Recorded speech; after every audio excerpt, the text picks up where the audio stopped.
Hi, good morning, everyone. Um, Welcome to the session on. Just a minute, sorry.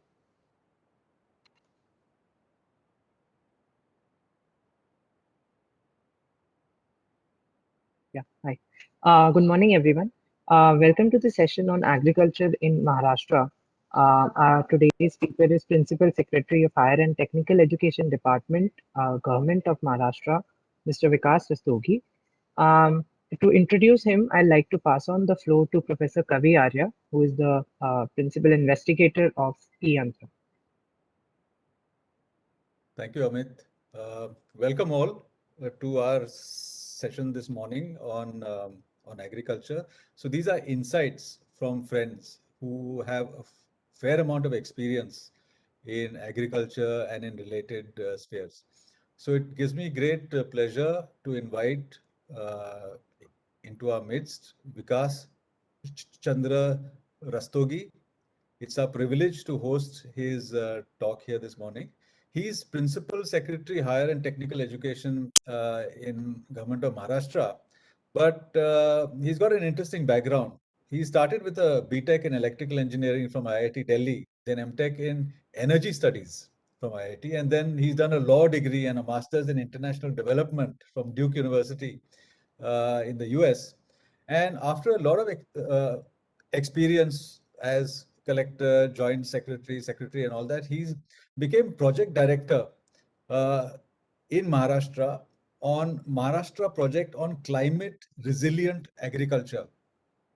Climate resilient agriculture is especially relevant nowadays because you've seen what's happening about sustainability and global warming and how everything is changing in the world, including in agriculture and stuff like that.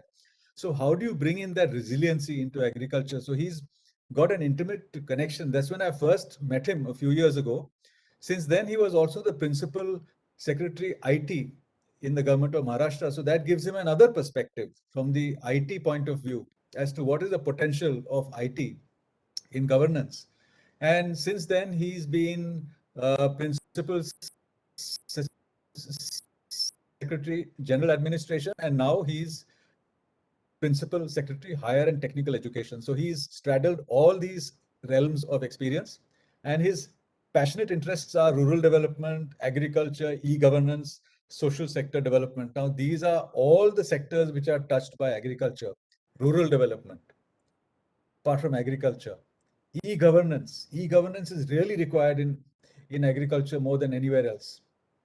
Social sector development. As soon as you start putting money into the rural economy, you will also have social sector development.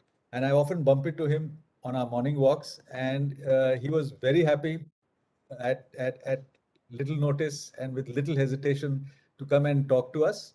I'd like to hand the floor over to him, and I'm hoping that we have this session as a starting one, and based on the kinds of questions which happen today, maybe we can think of a follow-up session where he could take some other topics into more of a kind of deeper dive.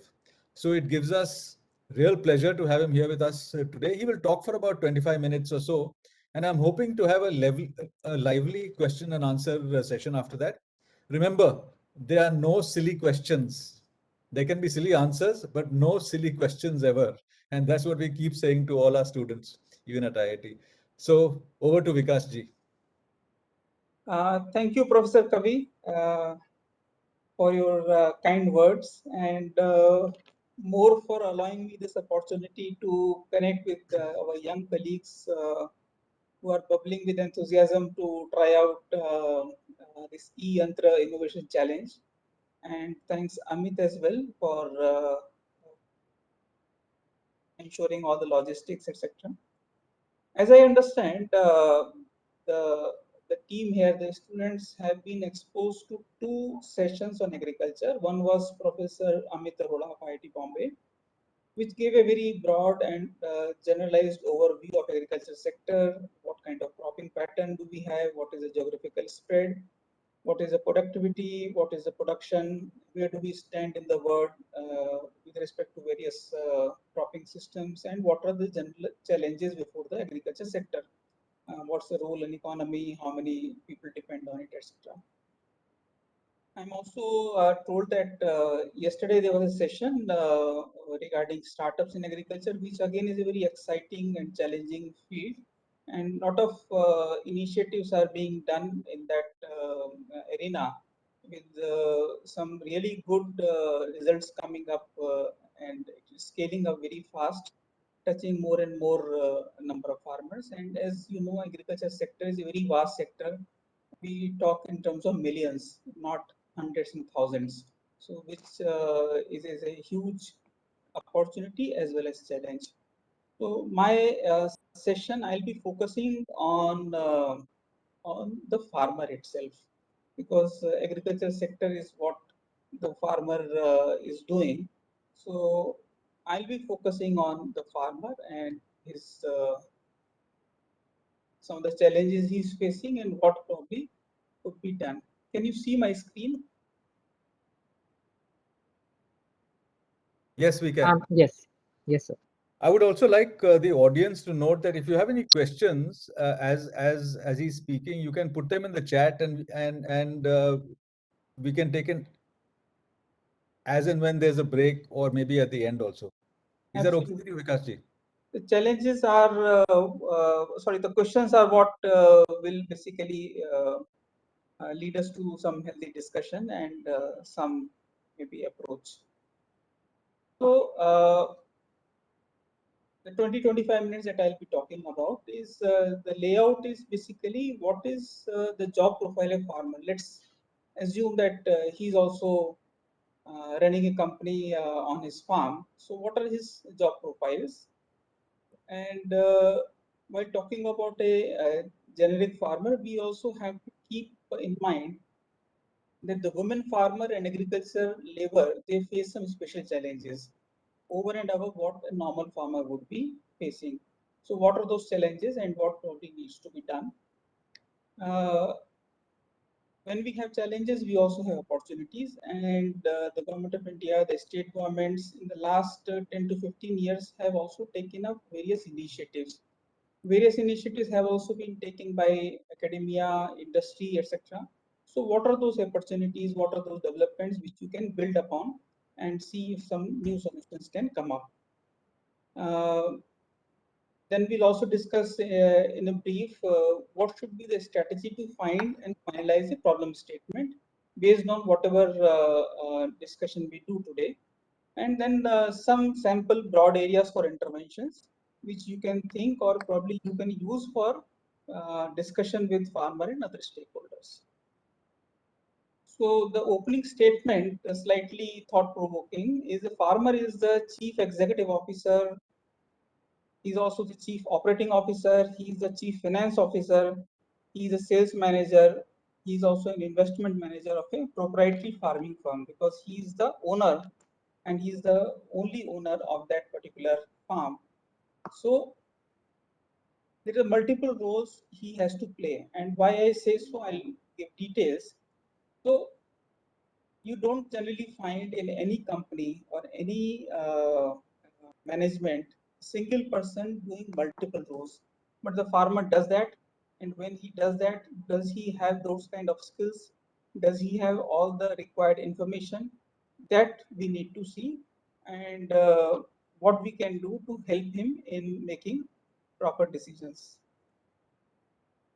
So let's see, in a cropping season, whenever farmer uh, goes for a new crop in a new season, let's say kharif crop, then a number of decisions have to be made much before the season starts.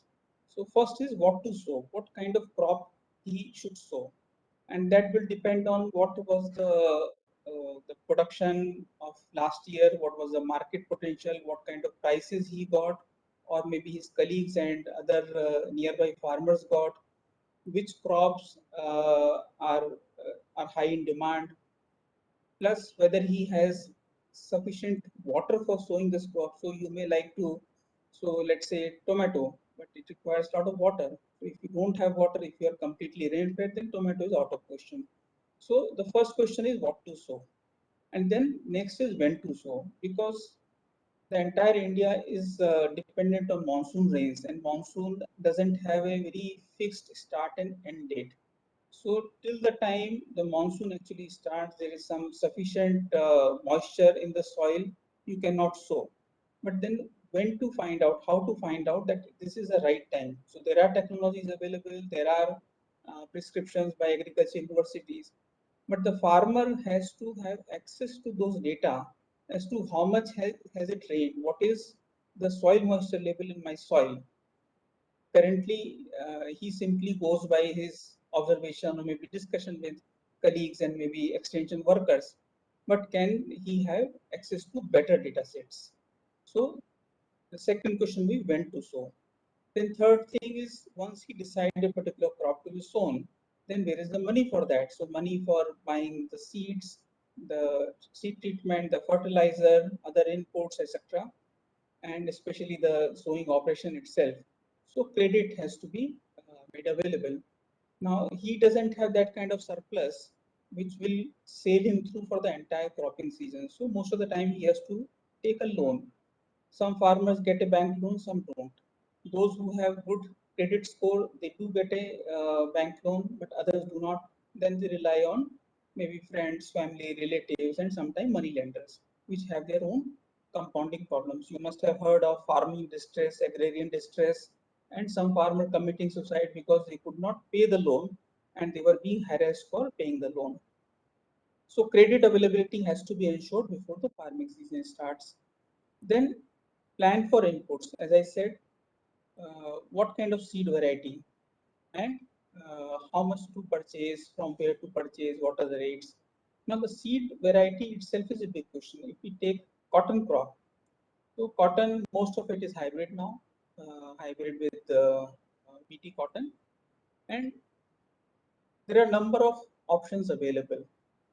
Now, to make a decision among those number of options is also a big question, whether he has sufficient information available of the, let's say, productivity or the performance of those seeds, or even the authenticity of those seeds. That's another decision which he has to make, because if he doesn't choose the seeds properly, then there is a chances of not germination, and then he has to go for some kind of alternative crop, and again incurring a lot of expenses. Then he has to make a lot of land preparation, so tilling and then other operations, leveling, land leveling, in case he has to going for furrows and making the beds and furrows, etc. So land preparation requires farm machinery and also agriculture labor. So he has to arrange for that and make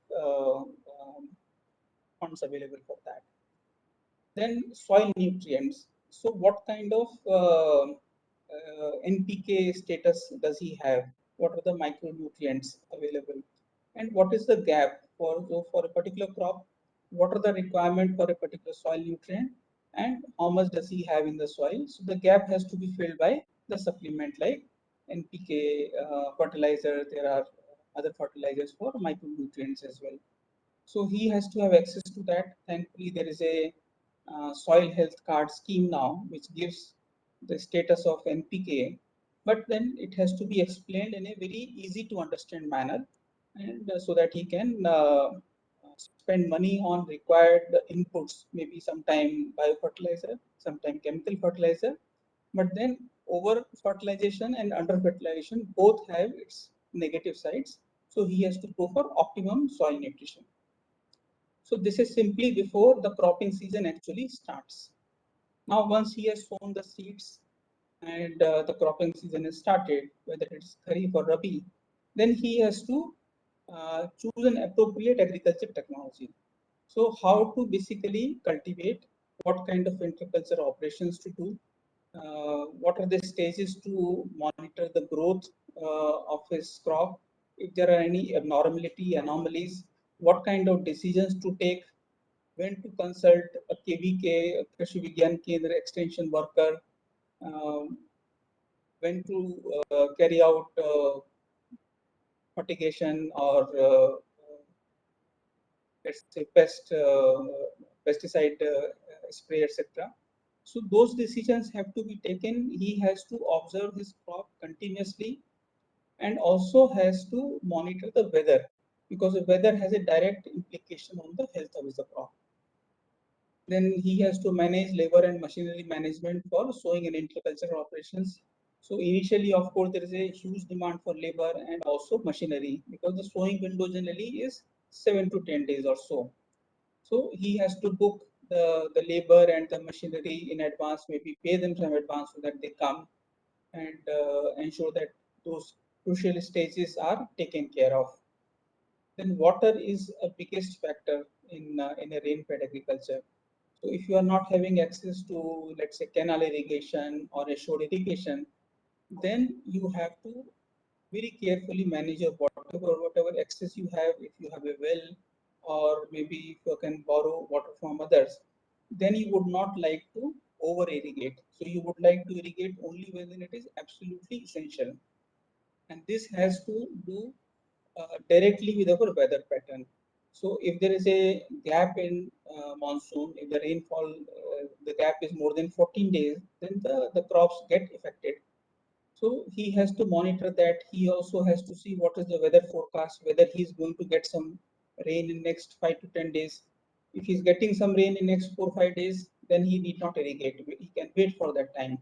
But suppose there is no proper forecast available, or if he cannot rely on the forecast, then he has to make that choice or decision whether to use little water that he has and then save his crops. Then weeds, pest and wild animals management, which is a big factor for ensuring that he gets the crop in hand. And all of this require very careful technological inputs, requires application of various pesticides, fungicides, etc. and also other technologies for wild animal management. Now this again, he has to first understand what kind of pest attack it is, because there are number of pests and there are different ways to deal with those pests. Not every pest attack requires a chemical pesticide. Sometimes you can handle with a biopesticide, which is much cheaper. You can make it sometime at your own farm. So in order to save costs, he has to be abreast with the latest technology and then use that. Wild animal is an issue across the country, which is very difficult to manage, and it has a large scale damages which is happening because of that. So maybe technologies like using lights, using various kind of sound, etc., whether that can give some help to him. People have tried fencing also, but fencing it only saves one particular farm, and then the wild animals go to the other farm. So that is actually not a very effective remedy for the larger farming community. For individual farmers, it may help, but not for the village and other farmers. Then, as I said, the farmer has to continuously monitor weather pattern and also respond to climate contingency. So suppose there is a dry spell of 3 weeks, 4 weeks, there is no rain, then he has to manage water. And at the same time, if there is too much of rain, like what happened in parts of the country this year, then you have to ensure that excess water is drained and does not uh, lead to rotting of the crop itself. So both ways, whether it is less rainfall or high rainfall, sometimes hailstorms are there. So all those have to be managed, and he has to take care of those measures. Especially hailstorms are quite damaging to the horticulture crop, the food crops, etc. And in case there is a damage because of whether weeds, pests, or floods and dry spell, etc., then he has to file claim for insurance in case he has insured his crop.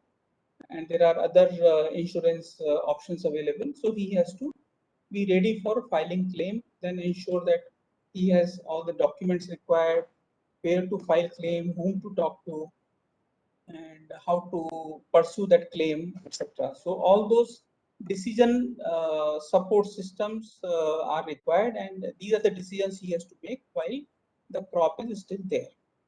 Now the cropping season is over, and the crop is ready for harvest, or so we think, because ready for harvest itself is a slightly dynamic concept, in the sense, by just looking at the crop, it may not be possible always to understand whether the crop is ready for harvesting. In fact, there are a lot of technologies available to decide whether the crop is now ready for harvesting. And one also has to take care of the weather forecast. So if there is going to be a heavy rain incident in the next 2 3 days, maybe the harvesting has to be delayed. So those decisions the farmer has to make. Harvesting, like sowing, is also a labor intensive activity. So he has to again manage the labor, which again is in a very high demand, and then he has to book it, and he has to pay maybe slightly higher wages as compared to the normal time, to ensure that the farmers get the required agriculture labor. And in case machinery is required, then he has to book the machinery as well. The farm, after the harvest is ready and it has been harvested, then the primary processing as to some kind of cleaning, threshing, etc. has to be done, and he has to store it. So either he stores it on the field itself, or he brings it to his own house and he has to store it. So some kind of rudimentary storage capabilities have to be there to ensure that it doesn't get wet, it doesn't get infested with the rodents, etc. Then he has to make a decision about when to sell the crop, where to sell the crop. So market assessment is important. What is the rate available in the market right now? And maybe also assess as to how the market rates will move over a period of time. So it's a common knowledge, as soon as the harvest is ready, the market, there is a glut and then the rates slump. But over a period of time, maybe month, 2 months, 3 months, rates slowly increase. So if the if the farmer has that kind of holding capacity, then he should keep uh, the crop and then sell it when it's a good price is available. But then for that he has to have storage, and he should have money for paying to his creditors. So market assessment is necessary to understand where the rates are available, good rates are available, where to sell, when to sell. Now, grading, sorting, packing, and transportation are some of these activities which are required for taking it to market. So you can't simply club all the produce and sell it like one. Especially in horticulture, you have to grade it. You have to grade it, sort it, and maybe the better quality pieces you have to keep separate so that it gets better prices, and the lower quality gets lower prices but then used for different purposes. And the transportation has to be arranged. Sometimes the vendors are willing to come to the farm and take it, but then of course they pay less. The farmer has to take a decision whether he will take care of transportation and then wait for a higher price, or if not, then he has to sell it. Once he goes to the mandi, then again the issue of if the prices are not to his liking or to what he has expected, then most of the time he has no choice but to sell it, because bringing it back and taking it another time is simply not the cost benefit ratio does not permit that. So he has to do that.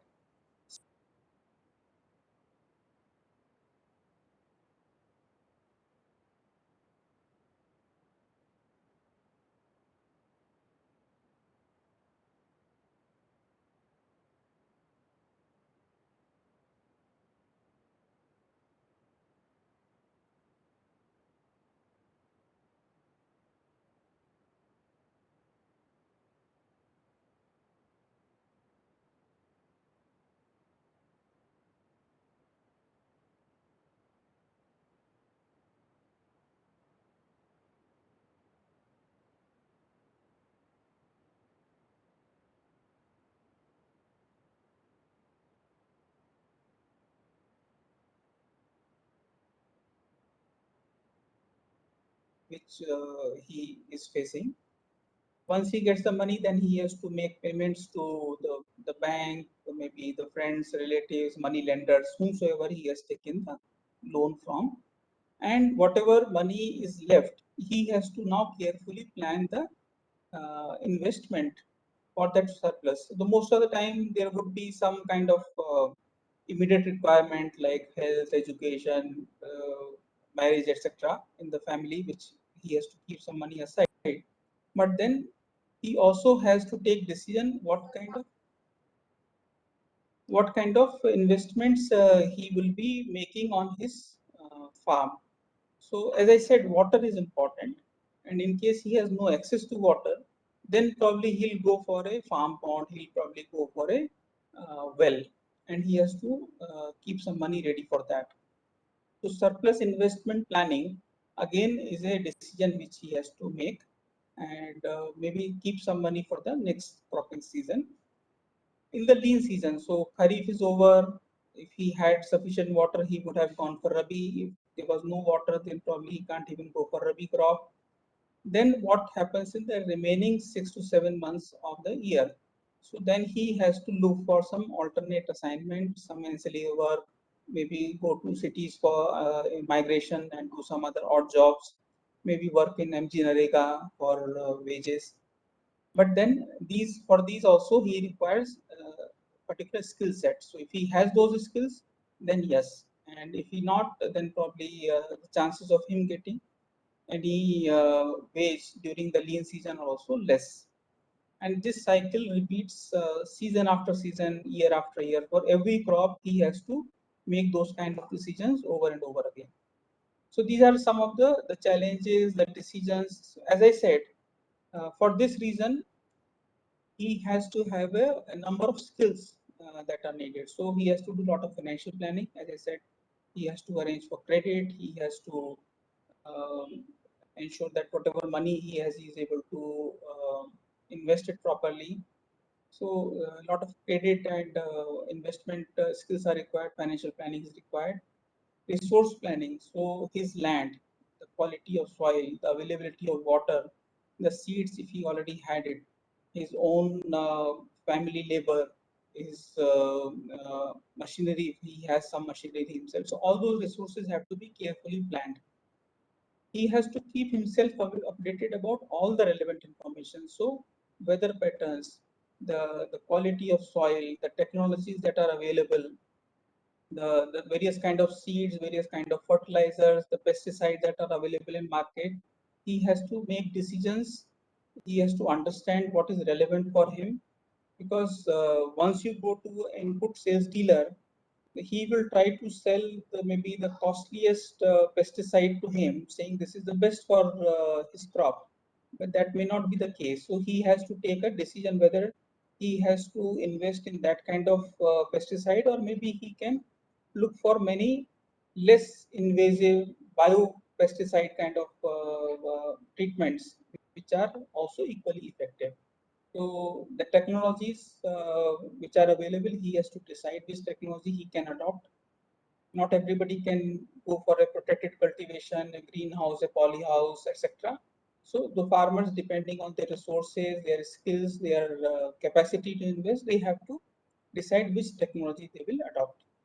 Then a lot of logistics and processes are required. So ensuring that he can manage agriculture labor, the farming machinery, processing technologies, access to storage, etc., etc. All those things are also required. And probably the most important is the market survey, sales, and negotiation. As I have said, so he has to make those decisions. Even the crop which he is going to sow depends on whether there is a market demand or not.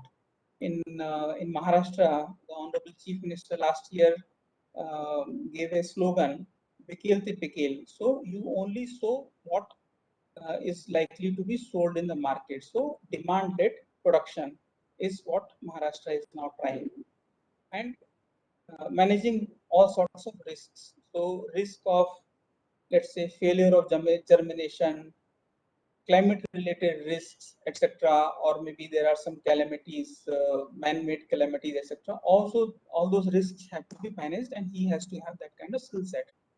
So lot to ask from a simple farmer, and he needs all the support that is available.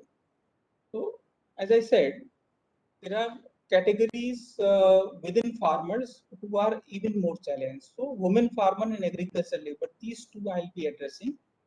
So for women, what happens is they of course work in the farm, as everybody knows, but most of the time they have no voice in decision making. So which crop to be sown is probably decisions being made by the husband or the farm owner, the whosoever the name has the name on the land. So because of that, if you don't have decision making power, then you don't get empowerment, and there's no financial independence, because if the husband is going to sell it in the market, then he is the one who gets the money and the wife doesn't get the money. And limited access to technology and low productivity, because most of the time the exposure, the networking or the connect is also by the male family member. So the women are the last one to get any skill upgradation or chances of improving their skills or access to maybe tools and equipment to increase their productivity. So they are in a way left out of that process. And this, of course, results into lack of self-confidence and lack of opportunities for growth as well. Now, agriculture labor, of course, he doesn't have any asset, he doesn't have any land on his own. So he's completely dependent on farmers for work. So while it is both ways, so while he cannot negotiate his wages for most part of the year, but of course during sowing and harvesting, the agriculture labor has a good leeway on deciding his wages. But again, the skill sets are poor. So the way they have been carrying out agriculture operations, the same set of tools are being used, and they are not able to really improve their productivity. If you have a high-end machinery, most of the agriculture labor would not be in a position to operate it, and you will have to rely solely on a high-skilled agriculture labor for operating those machines. So majority of them are not in a position to really command better wages for their work, because simply because their productivity is less.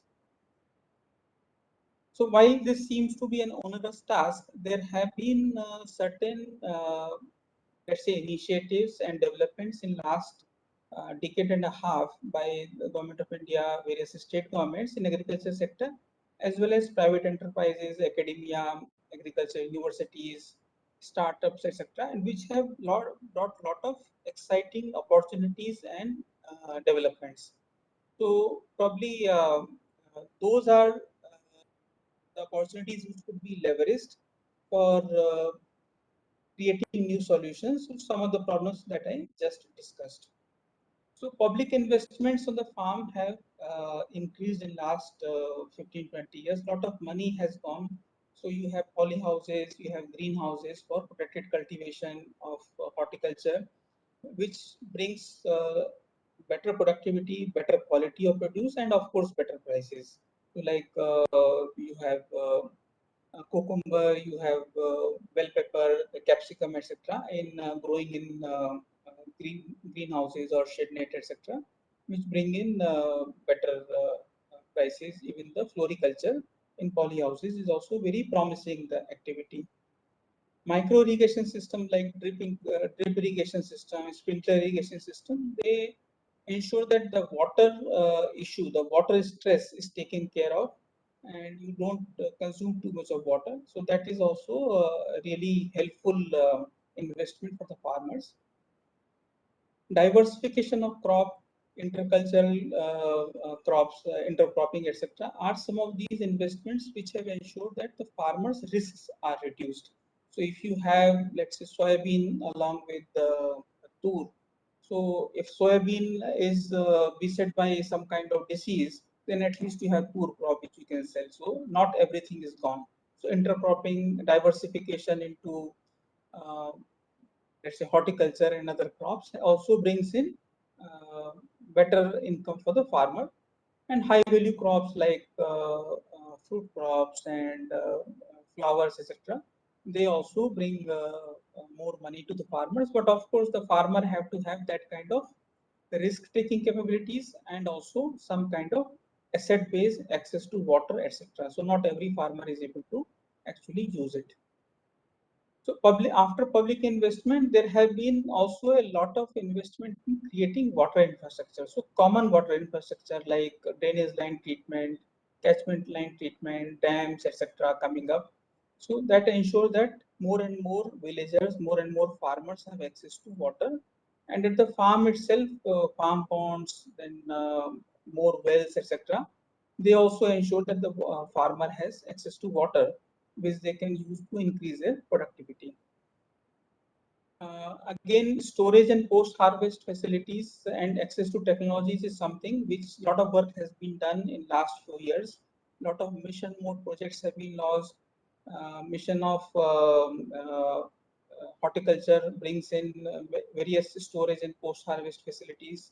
There are mega parks which ensure common processing plants and facilities, which ensure that the farmer is able to add value, get better prices, is able to hold on to the crops for some time and get better prices when the market is right. So those kind of initiatives also have a lot of promise for the farmers. Then a power of collective. So a single farmer, as Professor Amit Arora would have said, generally has a farm land of around a hectare or 1.1 hectares or so. So a single farmer never has that kind of produce which he can sell in the market and command better prices. He cannot really negotiate. But if 100 and 1,000 farmers can come together, then the product is good enough. The volume is good enough for negotiation. And if they can ensure that the quality is similar, then of course they have much better prospects. So farmer producer organizations, farmer producer companies, women self-help groups, these farmer collectives have been created in last 10-15 years across the country to ensure that they are able to negotiate better prices for their inputs. They are able to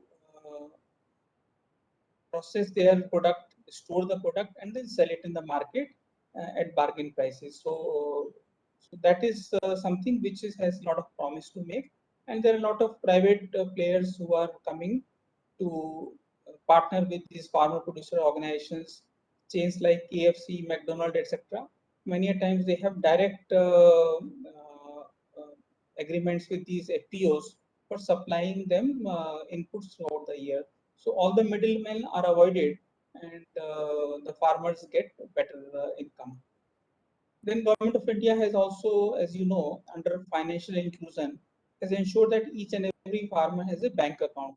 So getting subsidies or targeted interventions become much easier. So JAM is Jandhan, A is for Aadhaar, M for mobile. So your bank account is linked to Aadhaar and Aadhaar is linked to mobile. So a lot of payment gateways, the fintech, etc., are relying on this and providing various kind of services to the farmers. Then DBT is direct benefit transfer. You must have heard of PM Kisan, which is a direct subsidy to the farmer's account. So 3 times in a year, 6,000 rupees is what is being given. So that ensure that he is able to purchase seeds, fertilizer at the start, and then ensure that he is able to harvest and then sell. So these subsidies are now going directly to his bank account because of their linkages with Aadhaar and a platform-based approach. So this also has a lot of startups and other initiatives latching onto these platforms and providing various kind of services. Then for risk cover, as I said, climate is a big risk. Then pest, insecticide, wild animals are another risk. So for risk cover also, the minimum support price MSP of various crops ensure that the farmers are actually able to get good prices even if the markets are down. Crop insurance ensures that in case the crop has failed because of climate anomalies or some kind of pest attack, etc., they do get at least some survival kind of incomes. And accidental and medical insurance also are now being launched under various state and central government schemes. Then various services are now being provided through platforms. So ENAM is National Agriculture Market. ENAM has been launched around 2 years back to ensure that the farmers have access to market across the country and not only their local market. During pandemic, all of us have also experienced that direct marketing has come up as a big option. Like all big players are providing direct marketing of the farming produce. Many FPOs are also using these platforms and selling their products directly to the housing societies and customers. Then custom hiring center is a concept where the farm machinery is available on hiring basis. So not every farmer can have all the machinery that he needs. So thresher and a cultivator and then let's say BBF equipment, all those things not every farmer can have. Not every farmer can have a tractor and trolley because he doesn't need it throughout the year. So he can hire it whenever he needs it from a custom hiring center. And these custom hiring centers are a win-win situation for everybody because they can hire it out depending on the need and get prices. So they are able to manage their equipment and the farmers are able to have access to this machinery as and when he needs it. So a lot of startups have also come up providing platforms for custom hiring centers. You might have heard of Mahindra Trinco, which is a such platform which ensures that something like a Ola and Uber, when you can hire a cab, similarly you can hire a custom hiring machinery as well. Then non-banking financial companies are another player which are providing farm loans and other kind of loans in a much simplistic manner, which generally the regular financial markets are not able to provide, the banks are not able to do. So NBFCs are giving those loans, of course at a slightly higher interest rate, but then farmers, those who need it, they have another option available. Lots of mobile apps have come which provide all this information about market prices, prices of various inputs, the weather patterns, etc., etc., on a single app. And some of the farmers are using it, especially those who are in high value agriculture like vegetables and fruits, etc. So it's a subscription based model, and some farmers are using it as well. Lot of startups have also come up, startups who are working in the space of remote sensing technologies and using those images for uh, weather predictions and decision support system for the farmers. This again is generally limited to few identified crops of higher value. Then recently government of India has also indicated that remote sensing images would now be available in a much easier manner, which earlier was a very difficult task. So for the startups and other institutions, getting these remote sensing images would ensure that they are able to analyze it and then give some kind of reports and advisories. And data marketplace also again is a very exciting development in last 2-3 years. Sure that players who want to work with the data and provide a decision support system will be having access to those kind of data sets. Now, with this background, I am not giving any prescription as to what should be the problem statement. The problem statement has to be identified by you only. But there is a strategy. How do you finalize it? So, of course, it's a. I understand e-yantra innovation is a time-bound exercise wherein the teams who are willing to handle those problems and come up with solutions, they come up. So I think it's utmost important that you finalize the problem by discussing it with the stakeholder, and the farmer is the biggest stakeholder in agriculture. So the teams I would highly encourage that irrespective of what the speakers like me or others say, you must interact with the farmers and other stakeholders who directly are interested in the agriculture or dealing with agriculture to understand what are their perspectives, what is their willingness to adopt those solutions, and what is their risk appetite. So you might suggest a solution for which they simply do not have that kind of risk appetite and they may not accept it. So this should be discussed threadbare, whether they agree with the problem that you think is the problem, whether they are willing to adopt the solutions which you are proposing, and whether there is a likelihood of these being used by the farmers. One should also see what is the space available. So in those problem statements, whether some earlier efforts have been made to introduce technologies, what has been the reception, whether they have been accepted by the farmers, if not, why they have not been accepted, what were the reservations of the farmers, if some of those efforts have failed, what are the reasons for the failure. So this will help you in understanding and avoiding those kind of strategies and solutions. Then you should also understand the scale and magnitude of the problem. So there is probably no point in tackling a problem which is so minuscule and which has so little impact that it really doesn't help many of the people. So you should understand the scale and magnitude, and of course at the same time you can probably not think of a very big large scale solution simply because the time given to you is quite limited. So you have to make a trade-off there, and then whether you can actually find a solution, whether you can demonstrate the solution and see the results within the time frame that is given to you by the IIT Bombay team. You also have to see what are the costs involved, whether the solution can be actually implemented by the farmers. So some people say we'll have drone-based imagery for the entire state, but the kind of costs that are involved are unimaginable. So maybe that is not the solution. You are looking for a very large area. For a smaller area, just to see the crop health, yes, that may be a possibility. Then simplicity of a solution. It's a very complex solution that very few people would be able to adopt it. So it has to be a simple solution and it should be easily scalable. So if you demonstrate it for 5 or 10 farmers, then it should have potential for easy scalability for the entire village or maybe 10 villages or so.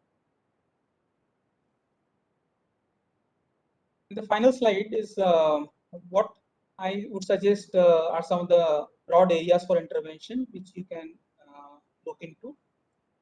Of course, the field is quite vast and there are so many other solutions or problem statement that might come up. But these are some of the suggestions which I thought you might like to look into. So one could be IoT based systems for monitoring water, weather, status of crops. So there are temperature sensor, there are weather sensor, rainfall sensors, soil moisture sensor, etc., water flow meters, energy meters, etc., which will monitor on a continuous basis the weather, the availability of water, the extent your resources have been utilized, etc. And that will help in providing a decision support system to the farmer as to what decision he needs to take. So IoT device based, and there are platforms available. I think IIT Bombay also has a platform wherein IoT based inputs can be integrated, and then you can analyze and produce results and reports. The second could be technology based solutions for land preparation. So one is laser leveling is there, or maybe creating beds, etc. Then technology based solution for better sowing, ensuring that less seed is used for giving the same kind of yield. Water and resource management. So drip and sprinkler are already there, but then there is a scope for even better water saving, like Israeli technologies. They are using water very cautiously and in a most optimum manner. So water and resource management, uh, the fertilizer that you are using, how to ensure that the minimum amount of fertilizer is used and it is used at the point where it is required, that is the root system. Intercultural operation, how to ensure that they are more effective.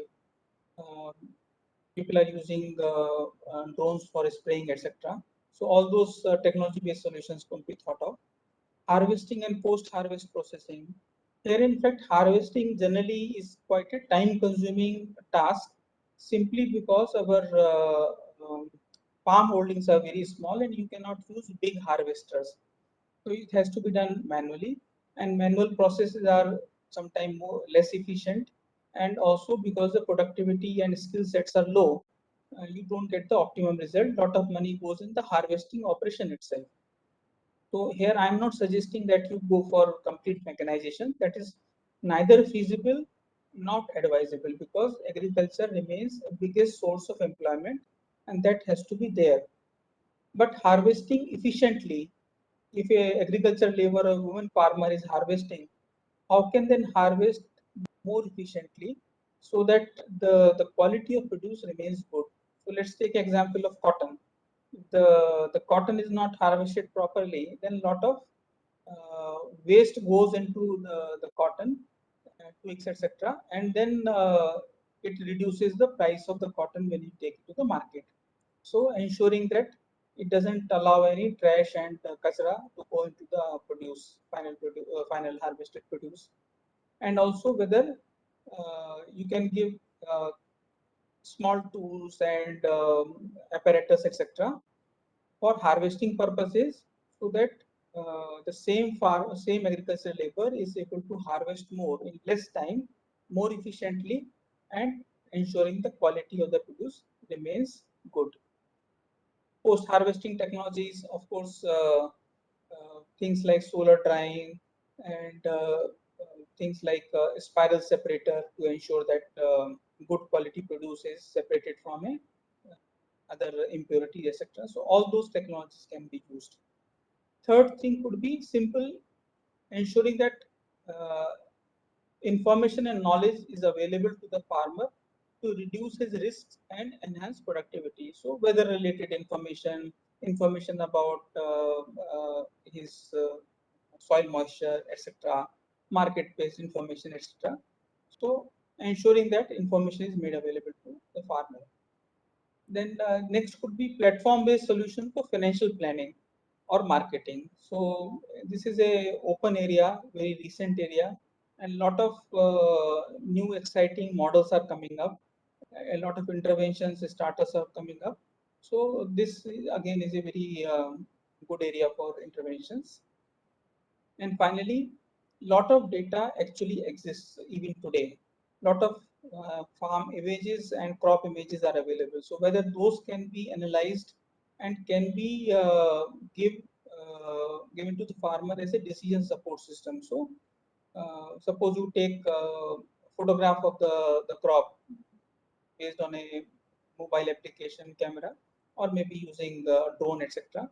So that could be analyzed to predict the crop health or the kind of pests are there on the crop, and then give solutions. So a lot of such apps are already there, Plantix, etc. But then again, they have their own pros and cons, and there is always a scope for more and more refined and better quality products and applications available. So that can be done. So finally, the farmers need all the help. There is a huge area for interventions, huge area for identifying the problem statement and different approaches to try it out. There is no, I think, limit to that right now. They do require all the help, and I'm quite happy that a young and dynamic team which IIT Bombay has created through this innovation challenge for last years or so is gearing and ready to face this challenge. I wish them all the best, and I open the session for question answers. Please feel free to ask questions. Thank you. Vikashji, this is a beautiful session. In your very understated way, you have laid out the entire territory. In fact, each bullet point on each slide contains more than one talk. So it's like in a sutra form, you've given you've given us Prakash on the entire agriculture space. In fact, I'm glad to welcome that Sriram Parthasati has also joined us here. Sriram, are you around? And incidentally, we seem to have an audience of 195 at the moment. So hopefully your words are going to rest upon some very fertile soil here. We have a number of questions. Let's open it up to questions. I've got a number of them also, but I'll save mine till the end. We have one from Aditya Khote. Do you want to unmute and Yes, sir. speak? Yes, am I First, audible, sir? yeah, please introduce yourself and take it from there. Yes, sir. This is Aditya Khote. I am currently pursuing mechanical engineering and I'm in fourth year from Modern College of Engineering. So it was a great session. Sir, I have to ask you one simple question. When it comes to technology and farmers, most of the time it happens that farmers are not acquainted to technology. And again, the main barrier is of cost. So whenever a farmer thinks, he gives preferences to sowing and just the normal pesticides, but he's like reluctant to adapt the technology because it's going to cost him, and he's not sure whether it will help or not, so it's all conventional. So what is the aspect regarding the cost thing? How can we more focus on reducing the price and like reaching more and more farmers and telling them the benefits of it? Okay. So I think it's a great question. Costs of any new technologies are always prohibitive, and I think no new technology is generally looking to the last person at the initial stages. So all these new technologies, let's say drip sprinkler, drip systems, sprinkler systems, poly houses, etc., they all are initially targeted to a very narrow section. So farmers who have risk-taking capability, who have access to resources like water, who have money, who can um take some risk and then wait for good results. So generally, these technologies are tried and tested at their farms, or sometimes the agriculture universities, institutions, they try it out, and there is a slow build up. So once you see the results, then there is a more demand. If there is more demand, the technologies prices of course come down. To sprinkler and drip system, which were very costly, let's say 10 years back, the prices have come down because simply there were too many players now, and it's ultimately plastic in different forms which is being sold there. So the prices become very remunerating. And if the technology is really good, most of the time the government of India as well as the state government, they also give some subsidies so that farmers can get it at a much cheaper price. So it has to be a gradual beginning for any technology which requires high cost. You take example of drones. Drones are again high cost and they are not much in use except for a very small niche area of fruit crops, horticulture, etc. But as drone prices come down, the cost of drone services come down, then there'll be probably more uptake. Thank you, sir. That's a good answer. In fact, we got more questions from Omsai Nagwekar. He's asking, is modularization an option for large-scale farms that may reduce the overall cost? It is actually. It should be possible to have solutions which can be implemented in a modular fashion on a number of farms. In fact, I would take it like this. Uh, Water entrepreneurs. So, an entrepreneur who probably has his own system of a rain gun or a sprinkler system and as a motor, etc., and maybe access to water, he can provide protected irrigation to farmers as and when needed on a higher basis. So this is not a system which is installed at a particular farm, but is available for hire by a large number of farmers, and that will become much more cost effective. So yes, the solutions are possible. I hope I was able to answer that question. Yeah, that was a good point. I have many questions actually. So while others are cooking up their questions, one thing you mentioned, there seems to be a lot of work going on in this whole space of technology and agriculture and stuff like that. Where can one go and find out what all is happening at the moment? Because say these student teams are going to be sort of uh, coming up with some idea of a problem to solve. How can they discover which are the agencies which have gone and done something like this before them? Is there I would any? I would suggest they should approach Krishi Vigyan Kendra called KVK. KVKs are there in every district, sometime two in a district. If the district is big, then you have two also.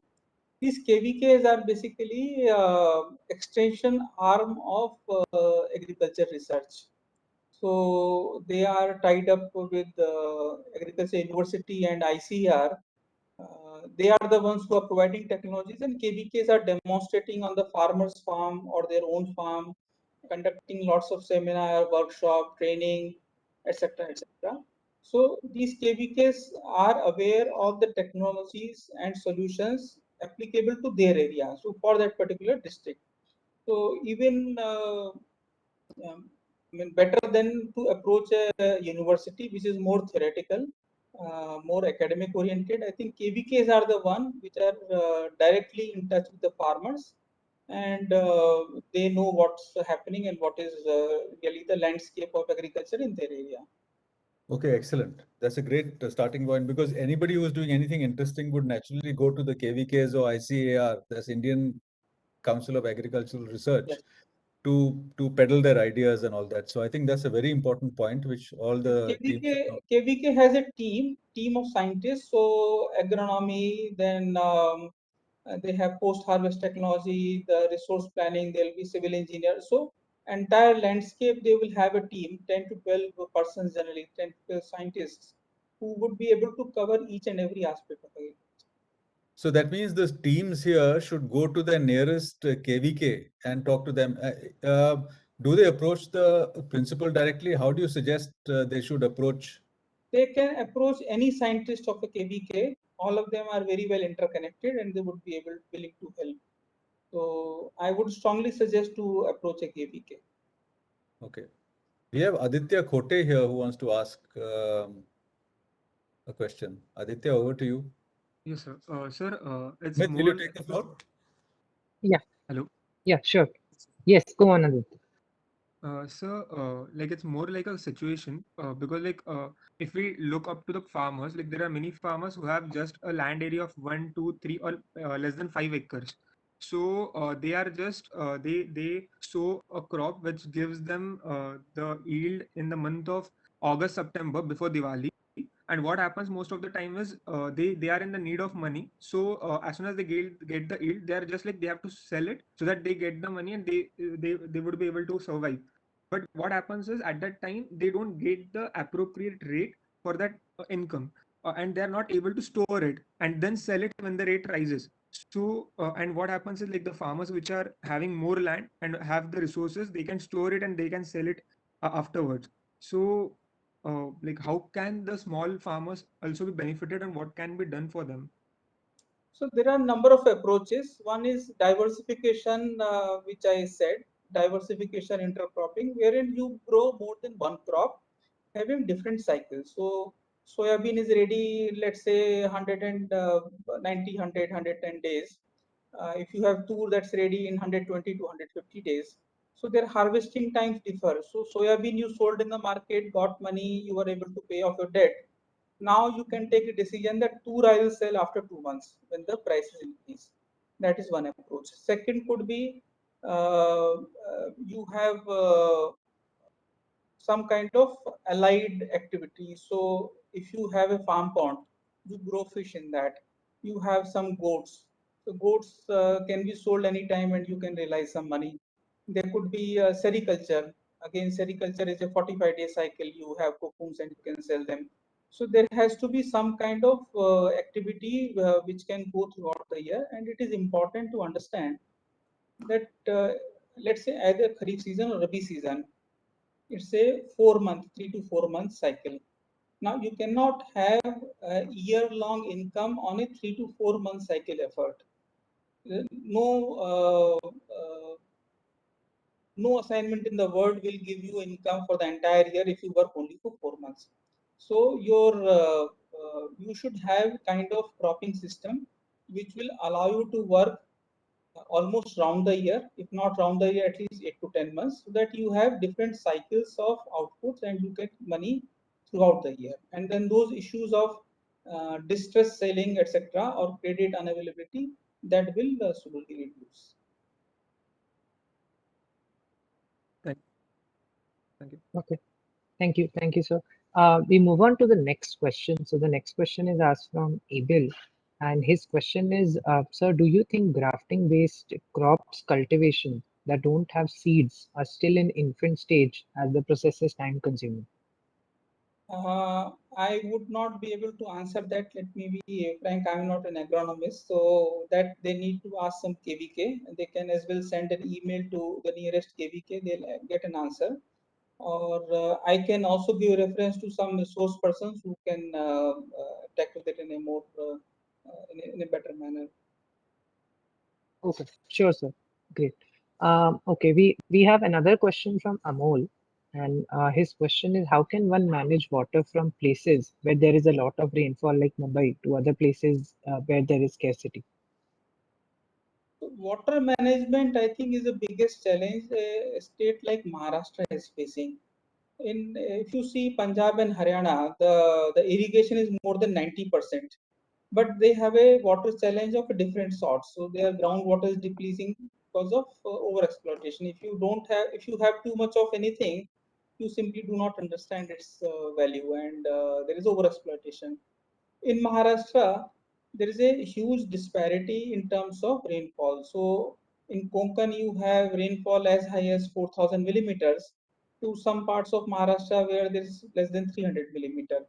So of course, access to water is not same throughout the year, but because of Sahyadri mountain range, it is not economically feasible to lift this water and give it to Marathwada or Western Maharashtra, etc., or Khandesh area, because the energy required to lift water itself is higher. And of course, you all science students, you use hydroelectric energy to generate electricity. Now you cannot actually reverse it and get more lift than the one you are the energy that you are supplying. So it will be a net consumption of energy. Now, where do you get that energy from? Either you get from renewable sources like solar or wind, etc., because fossil fuels are simply not feasible. So you can lift water. Technically, it is possible, but the issue is whether financially it is feasible, whether the farmers can really afford it, who will fund it. So that's the big issue. Okay, thank you, sir. If there are, acha, okay, Kavi sir has a question. Yeah, Kavi sir. I have a number of questions, right? So one question, see, who is a farmer?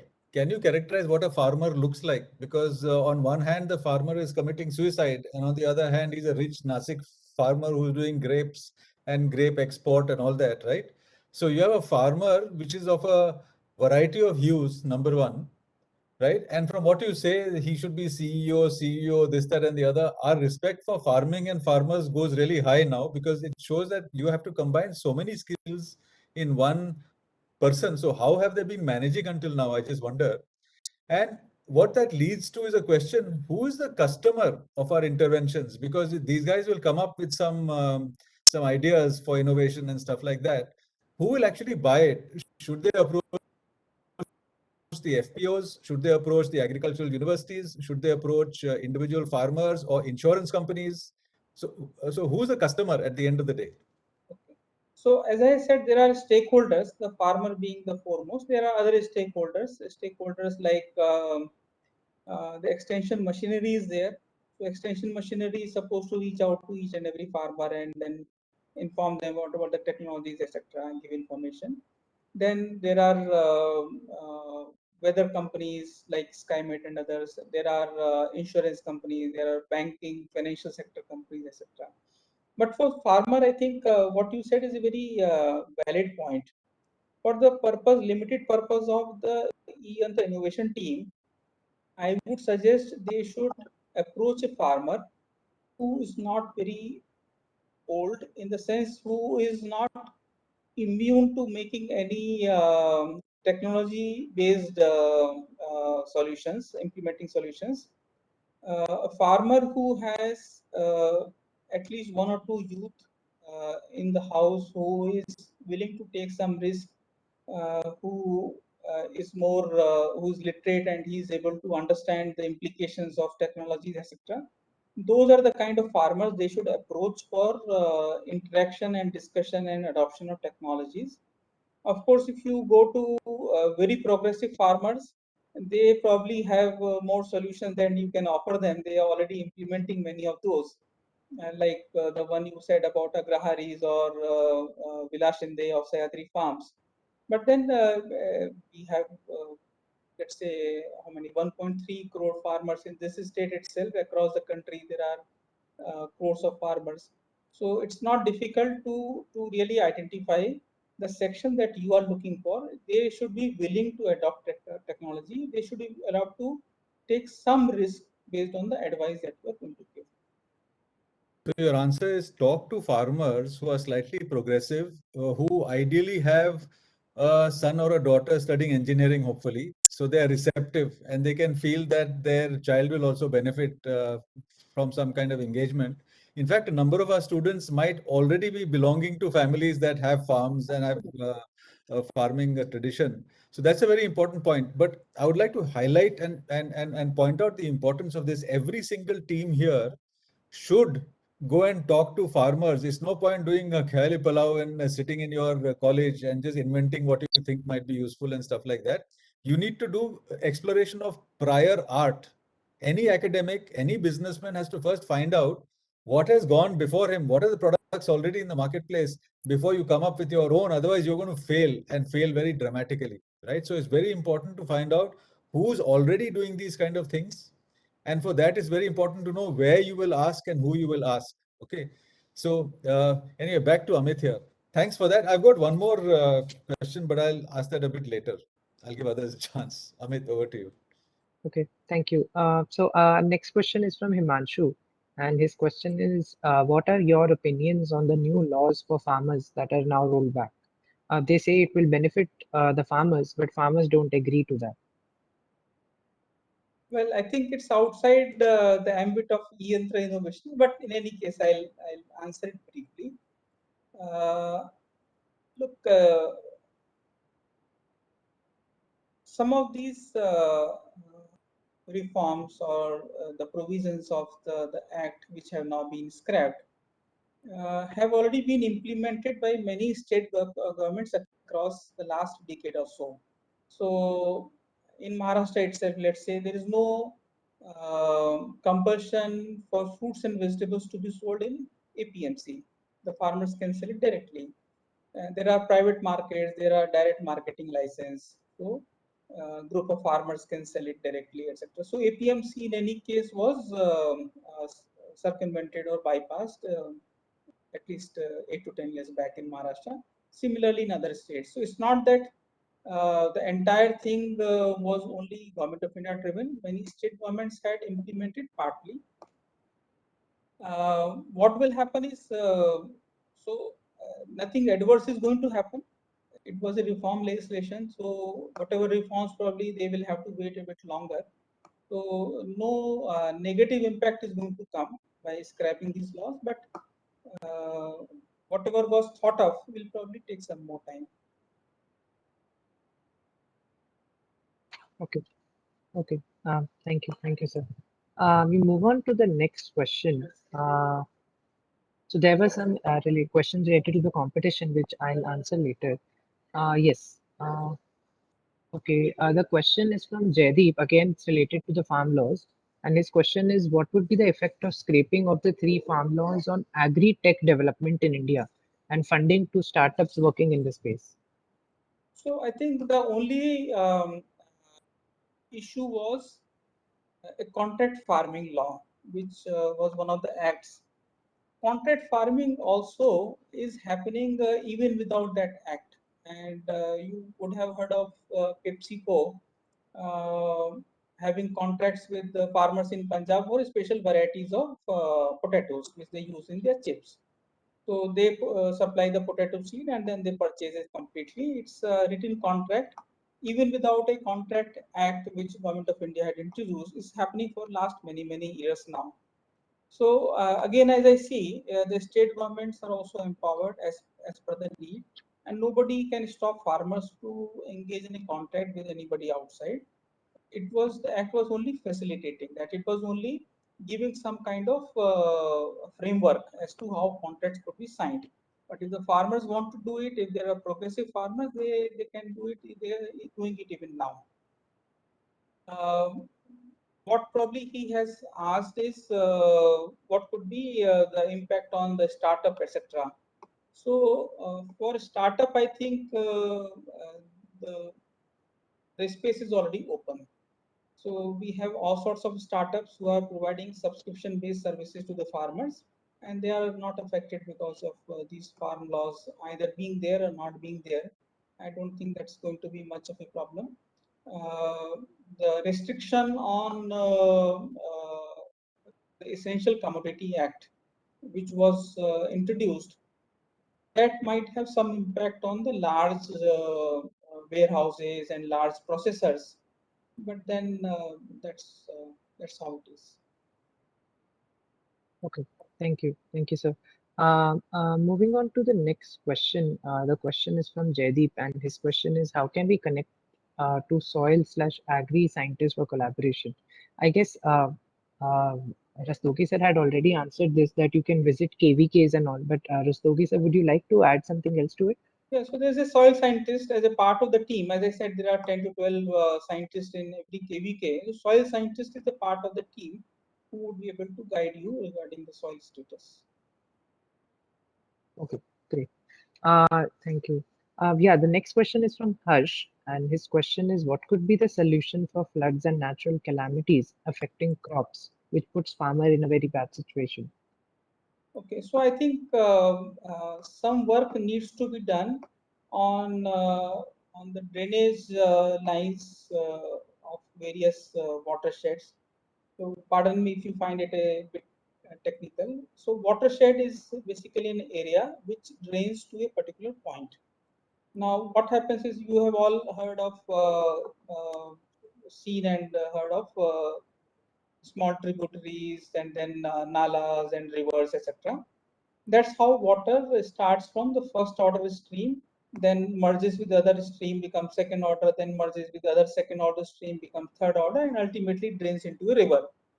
Over a period of time, because of siltation and landslides and other things, these drainages get choked and they have no capacity to carry that kind of water. So if there is a flood, if there is a huge rainfall event, let's say 200 mm of rainfall happened in one day, then a lot of water comes and the drainage systems, if they are choked and they are not able to drain it out, then there is a flooding in the nearby farmers field and there is a damage. So work needs to be done on the restoring that balance of the natural drainage capacity of those drains. It's a simply an engineering solution, but the lots of approaches are available. There is a remote sensing based data sets of the existing structures on those drainage lines, the kind of slopes that are there, the depths, etc. All those things are available. So one can have engineering solutions to ensure that even in case of high rainfall event, the drainage lines do not get choked. Now the second aspect is this is limited to drainage lines. What happens in the farmer field itself? So there is a lot of water in the farmer field. What happens? It should also drain out to the nearby stream. So it doesn't happen if the land is not level. So suppose the land itself has a slope, then of course the water will start collecting towards the tail end, and whatever you have sown there will get damaged. So the land has to be leveled. and then you should sow your crops on a bed, a raised bed. So there is a broad bed for a kind of cultivation technology, wherein the crops are sown on a slightly raised bed. So in case of excess rain, the water gets collected in the furrows down below and does not affect the crops. Again, in case of less water, in case of dry days, that water which was collected is able to supply the moisture to the root crop. So either way it is beneficial. So there are techniques for the farmer field, there are techniques for the drainage lines. So both need to be adopted. Okay, thank you, sir. So I don't see any questions from students to this. Kavi sir, would you like to add something? Yeah, I wanted to ask, you mentioned remote sensing images that students would get hold of if they wanted. Which are the kind of agencies that they could contact to get these kind of images?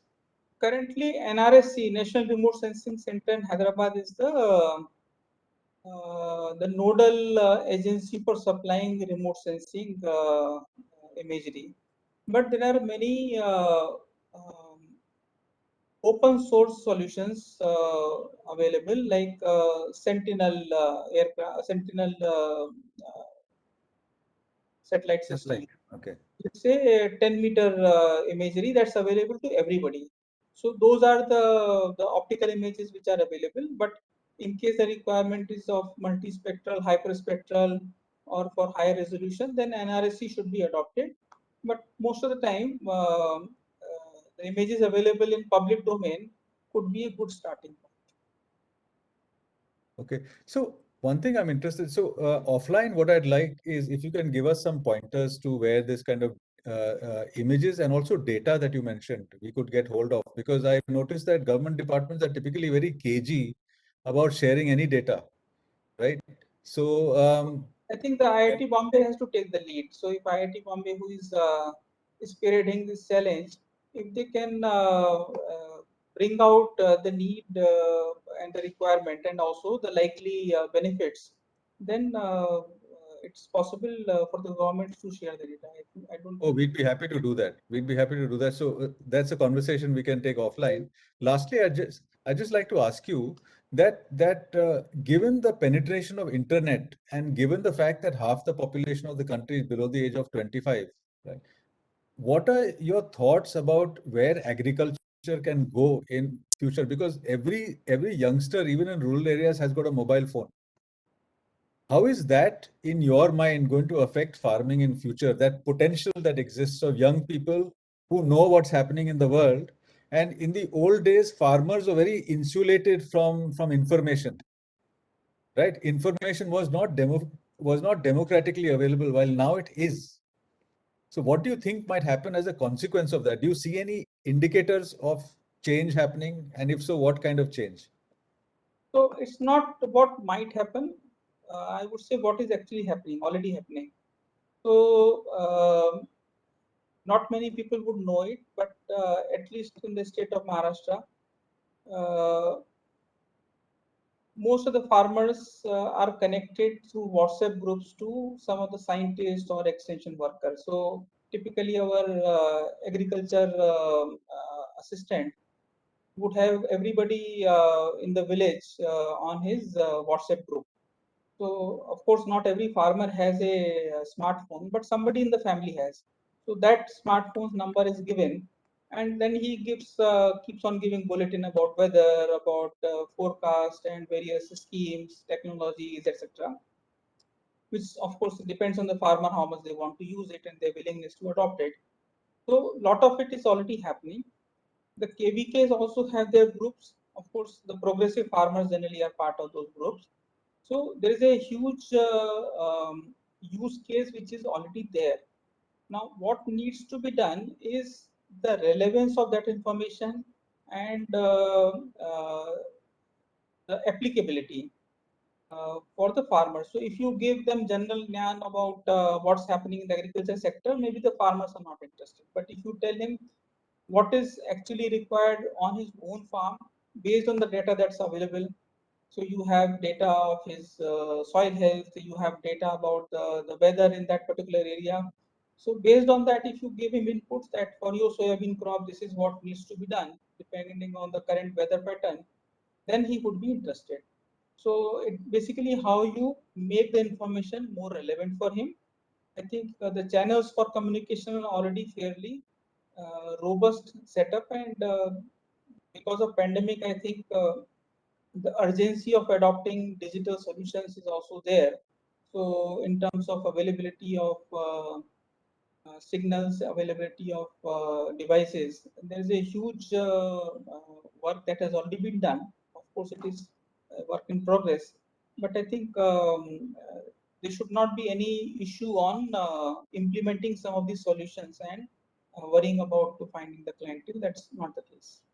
Excellent. That's very heartening news. In fact, I would tell all the teams here that if you don't already have farming in your family, find out some young people in the villages through your contacts who've got farms and who would be willing to engage with you.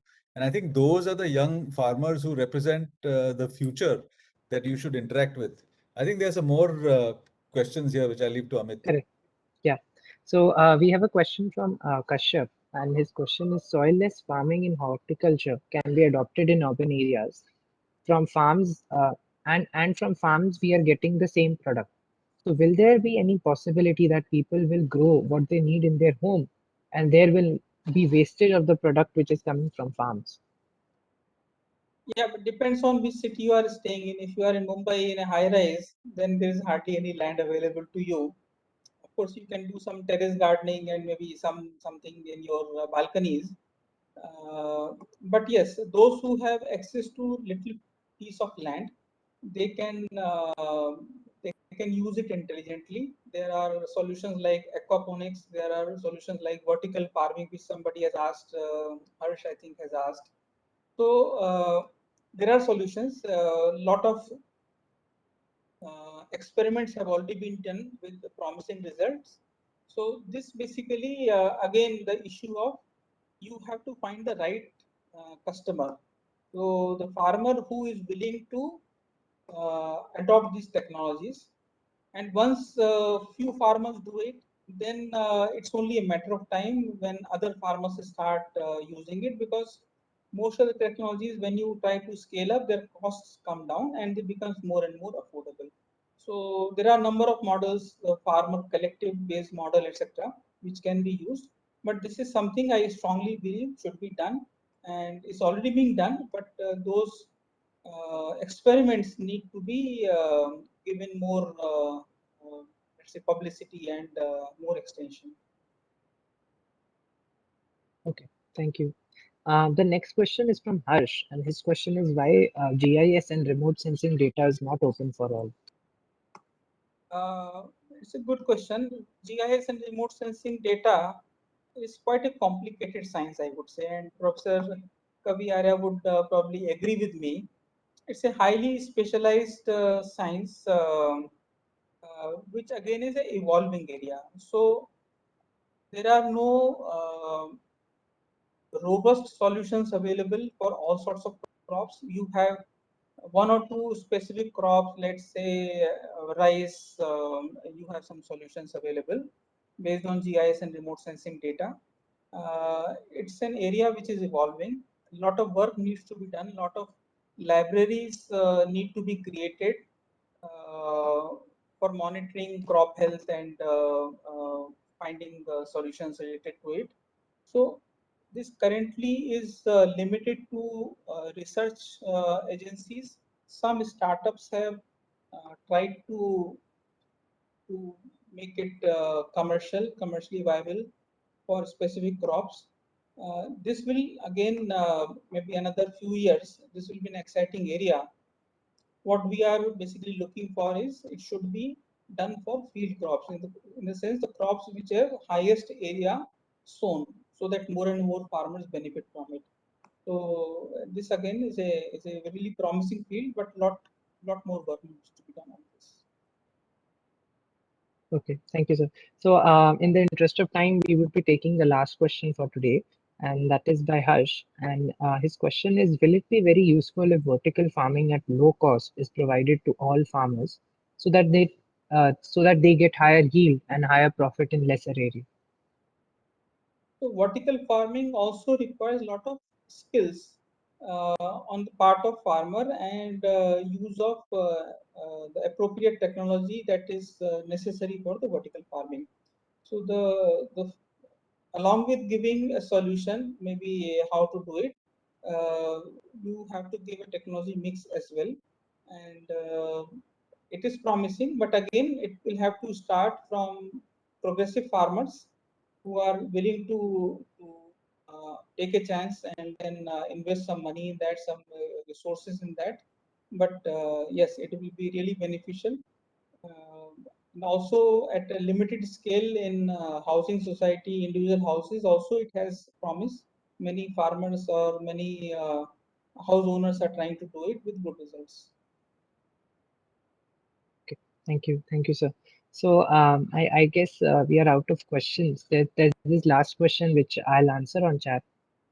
So Kavi sir, would you like to add some last points?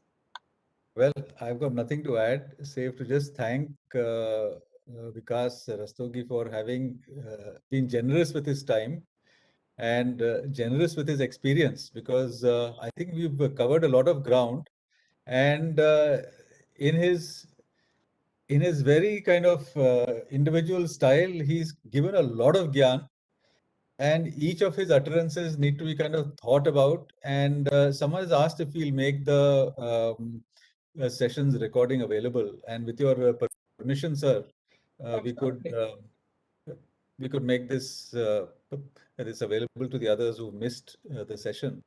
But we've covered a lot of ground, and based on the feedback that we get and all that, I think we'd love to have him again to cover something else in detail based on the kind of input we get. But thank you very much, sir, for spending your time with us. We got some really interesting ideas as a result, and we know what to do about following up with information and stuff like that. But what gives me hope is what you've said about Maharashtra, where a lot of young people in farming families are kind of are aware of the potential of technology. So it's a very fertile ground for us to approach them. And maybe that's the same in states like Tamil Nadu and Andhra Pradesh and Telangana and all that also.